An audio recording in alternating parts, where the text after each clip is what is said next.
One of the very typical problems that I observe with many of my students is that people learn the pentatonic boxes and then somehow these boxes take over your thinking on the fretboard. Now, I maybe had the same problem when I was younger. So I did some research and I quickly became a fan of Joe Satriani, not only his playing, but his teaching methods.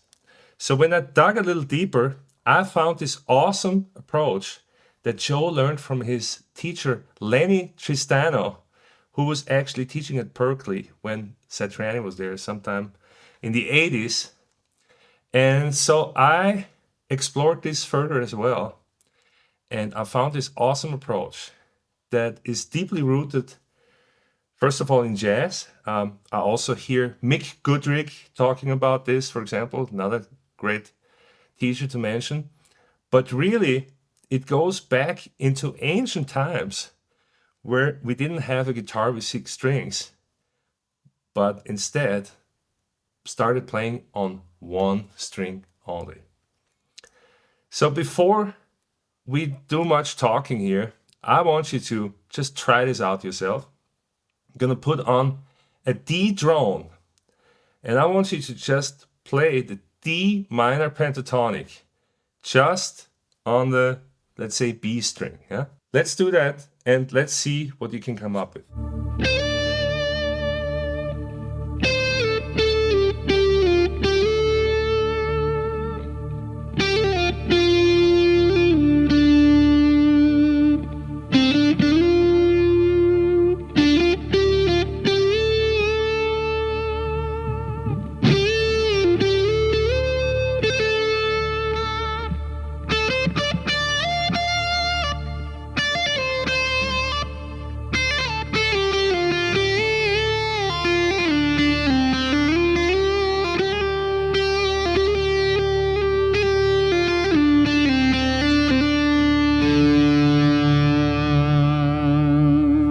Could you see and hear how I immediately started playing in a different way? Why? Because I couldn't rely on my old familiar finger patterns. I was literally forced to break out of my old repeating licks, and I had to come up with new phrasings.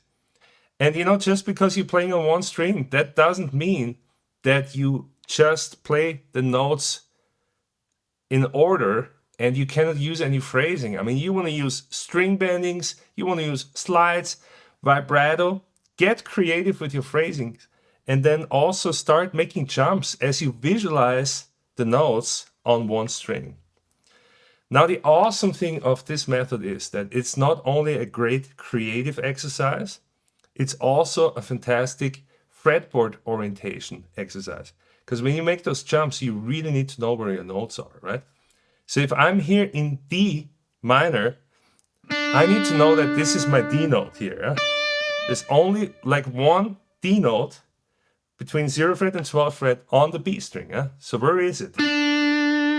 And then I need to know the structure of the pentatonic. So here's my root note, D, then minor 3rd, F, 4th, G, 5th, A, flat 7, C note, and then the D again. It's super transparent and I can really hear the intervals clearly. I have really laid them out clearly. And there's one more genius thing here. When I play the intervals on 1 string like that, then each distance between an interval actually correlates to the physical distance that my hand has to travel. And in this way, it ingrains it into my muscle memory how far I have to move my hands to hit that particular interval. And this is so valuable. This is kind of like how a piano player memorizes her patterns. So this is a fantastic way for you to train your scales. That I'm usually not a big fan of practicing scales in form of scale shapes, because I think, or I know that it actually leads to playing in a scaly way. If you just run the scale up and down, and even if you play the sequences, you know, you're just going to end up sounding like that. With this method, you're going to get to know the fretboard better in the horizontal position, which will be very useful for you to be able to move up and down the neck more quickly. And you will really get to know your neck. Because of course, you don't only want to do this on one string. Imagine you doing this on all 6 strings. But this is not going to be a very long lesson. If you want to learn more about this approach and about all the 7 layers of my layered lead guitar approach, then you need to get this little book here. You can find the link to this down in the description and read more about how the 7 layers of this method work together to create your improviser's toolbox and enable you to play without having to think much, but always having at least 7 options at your hands that you can use to create stunning, liberated solos. Awesome. So now I'm just going to demonstrate how to use this over a D Dorian backing track. And I'm actually not only going to use D minor pentatonic, I'm also going to use the Dorian notes, because of course we can go. So that would be the next step, to find all 7 notes of whatever mode you want to play in on one string. All right, so let's get the backing track here. D Dorian.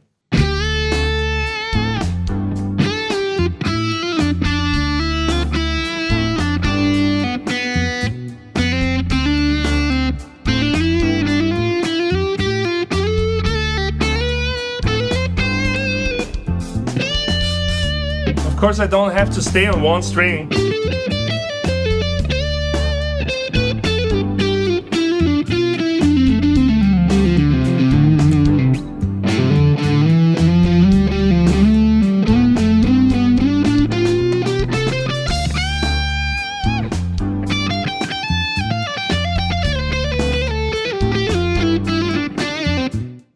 I'm just gonna cut it off here.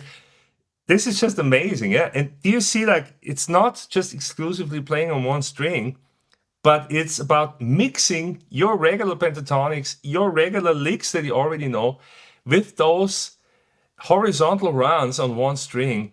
And that's gonna open up the fretboard so much for you, because let's face it, most guitarists are stuck going from one position to the next. Because you know all your positions, but you don't know how to connect them that well.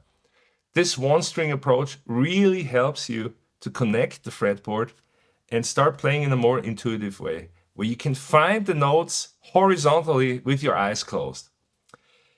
But last but not least here, before I let you go, the genius thing about this approach is that when you know a little bit, just your basic theory, where you know which notes have the same note material, then you know that you can use these same notes, the D Dorian notes. You can also use them over a different backing track. Let's say like a G Mixolydian backing track, because D Dorian and G Mixolydian both come out of the same parent scale, C major, C Ionian. They're all modes of C Ionian. If you're not really fit with this, then again, download this book down there to connect the dots for you better. But I'm just going to show you here how this same thing that I did here can also work over G Mixolydian. I'm going to play the same notes. The only difference, I'm going to resolve my lines towards the G root note. I'm even going to play D minor pentatonic licks. Check it out. D minor, right?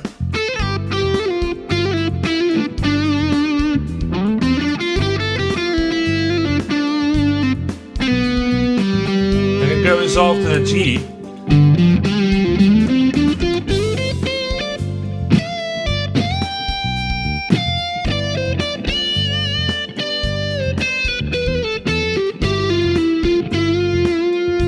One string.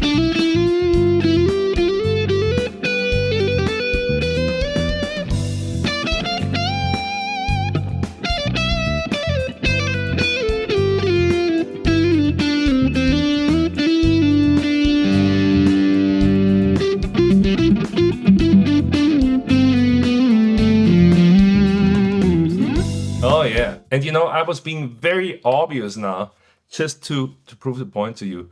But once you start mixing the layers, like this one string layer with the other layers, but you'll have to read the book for that, you will see magic starts happening and your solos start flowing in a way that you never thought possible. And the listener is not going to be able to tell which gear you're switching to go to this next awesome texture. Awesome. So I hope this was enlightening for you. And I really hope that you will take action on this. And if you don't learn anything else this year, then start studying my 7 lead guitar layers and start implementing them into your guitar playing. Keep on rocking and keep on watching this video next.